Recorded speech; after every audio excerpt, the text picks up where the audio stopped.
And after 14 years, I love the game more than I've ever loved it. But where did I learn the love for the game? Where did I learn to practice? Where did I learn to compete? It was sitting in the same chairs that you guys are sitting in today. Tuck it. Go. Oh, no! People are so rude these days. Dude, they're throwing water bottles on our property. I wonder what's in here. Hello, I'm the genie of Belmont. I have been in this bottle for 1,000 years. I can grant you 3 wishes, so choose wisely. I choose to learn more about cellular respiration and photosynthesis. Wish granted. Cell Respiration and Photosynthesis by Max and Leon. Cellular respiration refers to the biochemical reactions in which cells release energy from the chemical bonds of food molecules, which is then used for essential steps of life.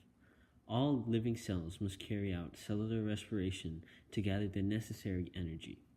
In cellular respiration, the food molecules will be converted to water and carbon dioxide, producing ATP in the process. Cellular respiration can be aerobic or anaerobic, depending on the presence of oxygen. The steps of cellular respiration are glycolysis, pyruvate oxidation, Krebs cycle, and oxidative phosphorylation. Glycolysis is the first stage of cellular respiration. It can occur with oxygen or without it.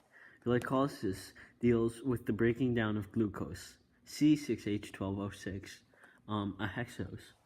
Glycolysis requires 2 ATP in the energy investment phase to break down the glucose into 3 carbon groups with a phosphate group attached to each. So let's take a look in detail about glycolysis. Glycolysis can be thought of 10 steps. An energy investment phase and an energy payoff phase, where we gain 4 ATP and 2 NADH. So net ATP gained in glycolysis would be 2 ATP. Here are the 10 steps of glycolysis. Number 1, hexokinase transfers phosphate group from ATP to glucose, making glucose 6-phosphate. Number 2, glucose 6-phosphate is converted to fructose 6-phosphate. Number 3, phosphofructokinase transfers phosphate from ATP to the opposite end of the sugar. Number 4, aldolase cleaves the sugar into 2 3-carbon sugars, G3P, glyceraldehyde 3-phosphate, and dihydroxyacetone. Number 5, DHAP is converted to G3P. Number 6, G3P is oxidized by transfer of electrons to NAD+. Using energy from this redox reaction, a phosphate group is added to the oxidized substrate, making a high energy product. Number 7, phosphate group is transferred to ADP. Carbonyl group of G3P is oxidized. Number 8, relocation of the remaining phosphate. Number 9, enolase causes a double bond to form by extracting a water molecule, yielding PP. And number 10, phosphate is transferred to ADP, forming pyruvate. So at the end, we have 2 pyruvate from 1 glucose molecule. Oxidation of pyruvate. This is when pyruvate enters the mitochondria. So we can think of this in 3 steps. Number 1, pyruvate, the carboxyl group is oxidized and given up as carbon dioxide or CO2. Number 2, electrons are transferred to NAD+. And number 3, coenzyme A, which is a sulfur-containing molecule derived from the B vitamin, is attached. The citric acid cycle per term, and one term includes 1 acetyl-CoA molecule, gains 1 ATP, 3 NADH, and 1 FADH2. We can think of the citric acid cycle in 8 steps. Step 1. Acetyl-CoA is added to oxaloacetate, forming citrate, hence citric acid cycle. Number 2, citrate is converted to isocitrate by removing and adding water. Number 3, isocitrate is oxidized, forming NADH, and then it loses a carbon dioxide molecule. Number 4, another CO2 molecule is lost. Number 5, the CoA is displaced by a phosphate group and GTP is produced. Number 6, FADH2 forms by oxidizing succinate. Number 7, addition of a water molecule. And number 8, the substrate is oxidized to produce NADH and regenerate oxaloacetate. The electron transport chain consists of 4 multi-protein complexes. Think of it like this.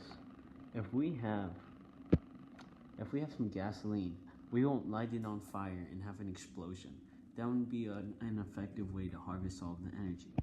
So likewise, in the electron transport chain, we slowly release the energy of the electron down each protein complex in the ETC, and we take this energy released to pump protons into the intermembrane space.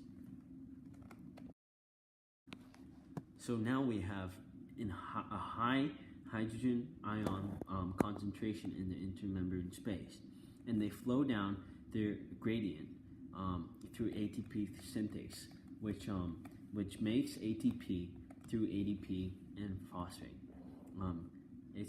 ADP synthase is like a rotor, and when it spins, the knob produces ATP from ADP. Alcoholic fermentation. So this is just pyruvate is converted to ethanol in 2 steps. First step releases carbon dioxide when pyruvate is converted to acetaldehyde, and the second step is when acetaldehyde is reduced by NADH. Lactic acid fermentation. This 1 step, pyruvate is reduced by NADH, forming lactic acid. This is used to make cheese and yogurt, and also happens in our muscles when we are exercising. The process of cellular respiration and other reactions in organisms require energy. In order to get the energy, organisms access stored energy. Photosynthesis is essential to all life on Earth, as it is the only process that captures energy from the sun to convert it into chemical energy in the form of sugars, using light energy, carbon dioxide, and water. Organisms that perform photosynthesis, such as plants, do not need to consume other organisms for food, as they build all the molecules they need. Photosynthesis can be broken down into 2 stages, like-dependent reactions and the Calvin cycle. Photosynthesis can be performed by using 6 H2O molecules and 6 CO2 molecules and light energy in order to gain a glucose molecule and 6 oxygen molecules as a byproduct. Notice that it is the inverse equation of cellular respiration. In most plants, photosynthesis majorly occurs in the leaves of the plants. The mesophyll, cells in the middle layer of the leaf, are the main site of photosynthesis. Small pores on the surface of the leaves, called the stomata, let carbon dioxide diffuse into the mesophyll and oxygen diffuse out. In each mesophyll are organelles, which are called chloroplasts, which specialize in reactions like photosynthesis. In each chloroplast, thylakoids are arranged in piles. Their membrane contains green-colored pigments called chlorophylls that absorb light. The fluid-filled space around the piles of thylakoids, called grana, is called the stroma, and the space inside the thylakoid disc is known as thylakoid space. However, during phosphorylation, electrons can also flow linearly, where instead of looping back to the first part of the electron transport chains, they cycle repeatedly through photosystem 1 instead of ending up in NADPH. Electron cycle flows from the ferredoxin to cytochrome complex, pumping hydrogens to the thylakoid space, then to prostocyanine, and then to photosystem 1. Cyclic electron flow generates ATP, but no NADPH or oxygen. Cyclic electron flow can also be protective, where it protects photosystem proteins and promotes repair of light-induced damage. The second phase of photosynthesis is the Calvin cycle. It can be decomposed in 3 phases. Phase 1 is called carbon fixation. CO2 is first incorporated to 5 carbon sugars called RUBP. The enzyme that catalyzes the first step is rubisco. 6 carbon mediate break down to 2 molecules of 3-phosphoglycerate. The second phase of the Calvin cycle is called reduction. 3-phosphoglycerate become reduced through steps to become G3P. For every 3 molecules of CO2 that enter the cycle, there are 6 molecules of G3P forms, and 5 molecules are recycled back into RUBP.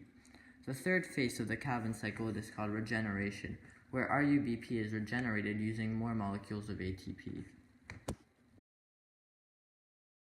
I guess school is interesting after all. I can't wait to take AP Bio junior year. Damn, I missed that one by just a bit. Hello, I am the